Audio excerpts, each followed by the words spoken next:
বন্ধুরা, social media অথবা গণমাধ্যমের বরাতে আপনারা হয়তো অনেক আগে থেকেই জেনে গেছেন যে বিটিসিএল সরকারিভাবে রিসেন্টলি একটি অ্যাপ লঞ্চ করেছে, যেই অ্যাপের নাম হচ্ছে আলাপ অ্যাপ। এবং এই অ্যাপের সবথেকে আকর্ষণীয় ফিচার হচ্ছে বাংলাদেশের যে কোনো লোকাল ফোন নাম্বারে এই অ্যাপ্লিকেশন থেকে মাত্র 30 পয়সা কল রেটে কথা বলা যাবে। স্টিল নাও আমার জানা মতে কোনো সিম কোম্পানিতে খুব সম্ভবত এখন এত কম কল রেটে কথা বলার সুযোগ আসলে চালু নেই, যেহেতু মাত্র 30 পয়সা কল রেটে কথা বলার মতো একটা ইন্টারেস্টিং ব্যাপার এখানে রয়েছে। আর তাছাড়া আমি গত কয়েকদিন ধরে এই অ্যাপ্লিকেশনটা ব্যবহার করছি, তাই আমার নিজের ইউজিং এক্সপিরিয়েন্স তো আছেই, সেই সাথে থাকছে এই অ্যাপ্লিকেশনের টুকিটাকি সকল ইনফরমেশন। বন্ধুরা, সরকারি যে কোনো অ্যাপ কিংবা যে কোনো প্রোডাক্টের কথা মাথায় আসলেই কিন্তু আমাদের কেমন যেন মনে হয় যে সরকারি কেমন যেন হবে। আসলে ব্যাপারটা এরকম না। আসলে এই অ্যাপ্লিকেশনটা কিন্তু আমার কাছে খুবই ভালো মনে হয়েছে, তাই বিস্তারিত তথ্য কিন্তু এই ভিডিওতে থাকছে। বন্ধুরা, ভিডিওটিতে যদি এখনো লাইক না করে থাকেন তাহলে এখনই লাইক করে দিন, আর যদি চ্যানেলে নতুন হয়ে থাকেন তাহলে ভিডিওর নিচে এই পাশে লাল সাবস্ক্রাইব বাটনটাতে ক্লিক করে সাদা করে দিন এবং পাশে থাকা বেল আইকনটা অল এনেবল করে দিন। আর যদি আগে থেকেই সাবস্ক্রাইবার হয়ে থাকেন তাহলে থ্যাংক ইউ সো মাচ।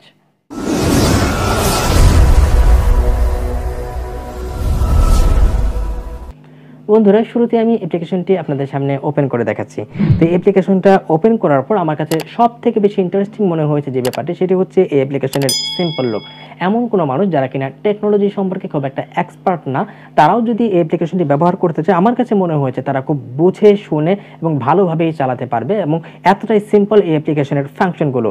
তো এই অ্যাপ্লিকেশনটা ওপেন করতে গেলে আপনাকে শুরুতেই ফোন নাম্বারে ওটিপি ভেরিফাই করতে হবে, অর্থাৎ ফোন নাম্বার দেওয়ার পর আপনার মোবাইলে SMS এর মাধ্যমে একটি ওটিপি আসবে। সেই ওটিপি এখানে সাবমিট করার পরেই কিন্তু অ্যাপ্লিকেশনটা ওপেন হবে। তো এই অ্যাপ্লিকেশনটা ওপেন করার পর আপনি যদি কোনো লোকাল ফোন নাম্বারে কথা বলতে চান তাহলে অবশ্যই আপনাকে এনআইডি কার্ড ভেরিফাই করতে হবে। তো এনআইডি কার্ড ভেরিফাই করার অপশন কিন্তু আপনি যদি অ্যাপ্লিকেশনটা ওপেন করার শুরুতেই হয়তো চলে আসতে পারে, কিন্তু আমি পরবর্তীতে আরও অন্য কয়েকজনকে অ্যাকাউন্ট ক্রিয়েট করে দেওয়ার সময় দেখতে পেলাম যে শুরুতেই আসলে এনআইডি কার্ড সাবমিট করার অপশনটা আসে না, যেমনটা আমার অ্যাকাউন্ট ক্রিয়েট করার সময় এসেছিল। আপনি যদি এনআইডি কার্ড সাবমিট না করেন বা যদি স্কিপ করে যান বা শুরুতেই যদি আপনি এনআইডি কার্ড সাবমিট করার অপশনটা যদি না পান, তাহলে আপনি যে কাজটি করবেন সেটা হচ্ছে এই যে উপরে একেবারে ডান পাশে যে অপশনটা সেখানে ক্লিক করবেন, তারপরে মাই অ্যাকাউন্টে যাবেন। মাই অ্যাকাউন্টে যাওয়ার পর নিচে আপনি এনআইডি ভেরিফিকেশনের একটা অপশন পাবেন। এটি হচ্ছে সেই অপশন যেটি কিনা আপনি শুরুতে স্কিপ করে দিয়েছিলেন অথবা আপনি পাননি। তো এখানে নেক্সটে ক্লিক করলে আপনাকে প্রথমে এনআইডি কার্ডের ফ্রন্ট পেজের ছবি তুলতে বলা হবে, তারপর ব্যাক পেজের ছবি তুলতে বলা হবে, তারপর আপনার নিজে একটা সেলফি তুলতে হবে, তারপর কিন্তু অ্যাকাউন্টে ভেরিফাই হয়ে যাবে। তো এই এনআইডি কার্ডের ছবিগুলো তোলার পর কিন্তু এনআইডি কার্ডের যে ইনফরমেশনগুলো আছে সেগুলো কিন্তু এর স্ক্যানারের মাধ্যমে অটো রেট করে সেগুলো কিন্তু অটো অ্যাকসেপ্ট করে নেবে। তো এই হচ্ছে এই অ্যাপের ভেরিফিকেশন করার প্রক্রিয়া। তো এই অ্যাপটা ভেরিফিকেশন না করেও কিন্তু আপনি অ্যাপ্লিকেশনটা চালাতে পারবেন। সেক্ষেত্রে আপনার আলাপ থেকে আলাপ আপনি কল করতে পারবেন, মেসেজ করতে পারবেন, like that, messenger to messenger, WhatsApp to WhatsApp. তো এই রকম যে প্রক্রিয়াটি ঠিক সেভাবে। তো এই অ্যাপ্লিকেশনটি দিয়ে আপনি কিন্তু মাত্র 30 পয়সা কল রেটে যে কোনো ফোন নাম্বারে কথা বলতে পারবেন। তবে এই 30 পয়সা কল রেট কিন্তু ভ্যাট ট্যাক্স বাদ দিয়ে, এই ভ্যাট ট্যাক্স ধরলে হয়তো 34 to 35 হতে পারে প্রতি পয়সা। তারপরও কিন্তু এই এত কম কল রেটে কথা বলার সুযোগ কিন্তু অন্য কোনো সিম কোম্পানিতে আছে বলে আমার জানা নেই। আর তাছাড়া এখানে আপনি ফোনে যখন কথা বলতে যাবেন তখন কিন্তু আপনার এই কল রেটটাও প্রযোজ্য হবে 35 পয়সা বা 34 পয়সা। আবার অন্যদিকে ডাটা চার্জটাও কিন্তু প্রয়োজন হবে। এখন আপনি হয়তো বলবেন যে ডাটা চার্জও যদি প্রয়োজন হয় তাহলে এই 30 পয়সা কল রেট ব্যবহার করে আসলে লাভটা কি? আসলে ডাটা চার্জটা কিন্তু এখানে খুবই কম কাটে। আপনি যদি ডাটা চার্জের খরচটাও যদি এখানে ইনক্লুড করেন, তারপরেও আমি বলবো যে অন্যান্য ক্ষেত্রে যে আপনি মোবাইলে কথা বলে যে টাকা খরচ করেন এবং সেখানে যে পরিমাণ টাকা খরচ হয় তার থেকেও কিন্তু কম খরচ হবে আপনি যদি ডাটা খরচটাও এখানে ইনক্লুড করেন, আপনি যদি সেইভাবে হিসেব করে চলেন। আর তাছাড়া যারা কিনা ওয়াইফাই চালায়, যাদের কাছে কিনা আনলিমিটেড ডাটা আছে, তাদের জন্য কিন্তু এটি খুবই ইজি হবে, খুবই সিম্পল হবে এবং ইউজার ফ্রেন্ডলি। তো এইভাবেই কিন্তু আপনারা অ্যাপ্লিকেশনটা চালাতে পারেন। তো এখন একটু খারাপ দিক বলি।